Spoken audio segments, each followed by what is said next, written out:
warahmatullahi wabarakatuh. Perkenalkan, nama saya Dina Dwi Andira. Saya berasal dari kelas 4C dengan MPM 2042469. Baiklah, di sini saya akan menjelaskan tentang dasar pertimbangan kurikulum 2013 dan kurikulum Merdeka dengan rasionalitas pengembangan kurikulum 2013 dan kurikulum Merdeka. Baiklah, di sini dengan dosen Bapak Dr. Tio Gusti Satria dengan dosen pengampu mata kuliah telaah kurikulum. Baiklah, saya akan menjelaskan dasar pertimbangan kurikulum di 2013. Pengertian dasar pertimbangan yaitu dasar pertimbangan kurikulum di 2013 adalah landasan atau alasan yang menjadi acuan dalam merancang, mengembangkan, dan menerapkan kurikulum tersebut. Dasar ini mencakup berbagai aspek seperti filosofis, teoritis, yuridis, sosiologis, dan pedagogis yang semuanya bertujuan untuk memastikan kurikulum dapat memenuhi kebutuhan peserta didik, masyarakat, negara, serta sesuai dengan perkembangan zaman.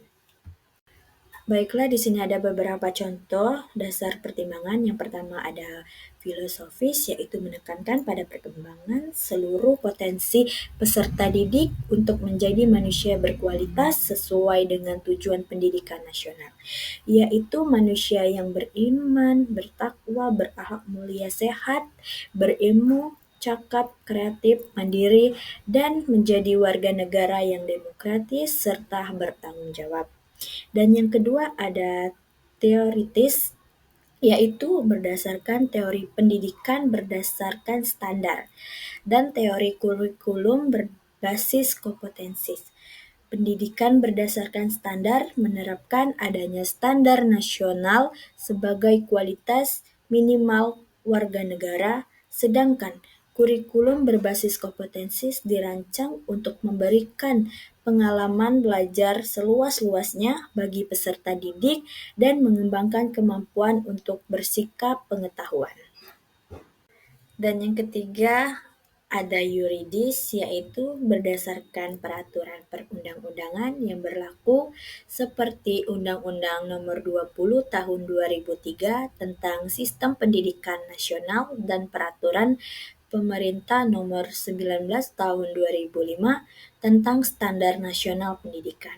Dan yang keempat ada sosiologis, yaitu mempertimbangkan tantangan internal dan eksternal yang dihadapi oleh masyarakat dan negara, seperti perkembangan penduduk, usia produktif, globalisasi, kemajuan teknologi informasi, dan masalah lingkungan hidup.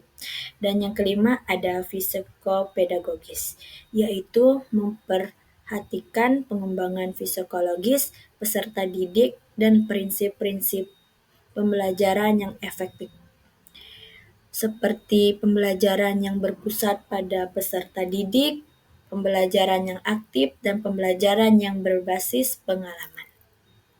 Dan yang keenam ada rasionalitas pengembangan, yaitu menjawab tantangan zaman kurikulum 2013, dikembangkan untuk menjawab tantangan zaman yang terus berubah, seperti globalisasi, kemajuan teknologi, dan perubahan sosial budaya. Kurikulum ini dirancang untuk membekali peserta didik dengan kompetensi yang diperlukan untuk menghadapi tantangan tersebut dan berkontribusi pada pembangunan negara. Yang ketujuh ada meningkatkan kualitas pendidikan. Di kurikulum 2013 bertujuan untuk meningkatkan kualitas pendidikan di Indonesia dengan menekankan pada pengembangan kompetensi peserta didik secara holistik, mencakup aspek sikap, pengetahuan, dan keterampilan. Kurikulum ini juga menekankan pada pembelajaran yang aktif, kreatif, inovatif, dan bermakna. Kedelapan, membentuk karakter peserta didik. Di kurikulum 2013 juga bertujuan untuk membentuk karakter peserta didik yang baik, seperti disiplin, tanggung jawab, kerjasama, dan rasa cinta tanah air. Karakter ini dibentuk melalui integrasi nilai-nilai karakter dalam semua mata pelajaran dan kegiatan pembelajaran. Dan yang kesembilan ada memperbaiki pola pikir dan tata kelola pendidikan.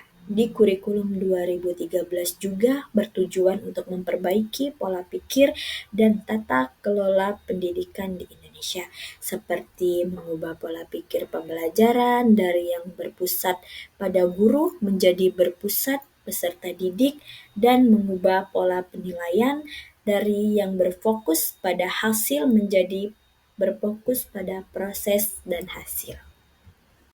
Baiklah, di sini saya akan menjelaskan tentang kurikulum merdeka.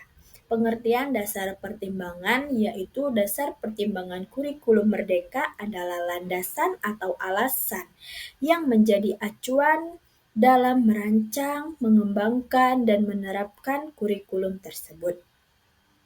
Dasar ini mencakup berbagai aspek seperti filosofis, sosiologis, fisikopedagogis, historis, dan yuridis yang sebelumnya bertujuan untuk memastikan kurikulum dapat memenuhi kebutuhan peserta didik, masyarakat, dan negara serta sesuai dengan perkembangan zaman dan konteks lokal.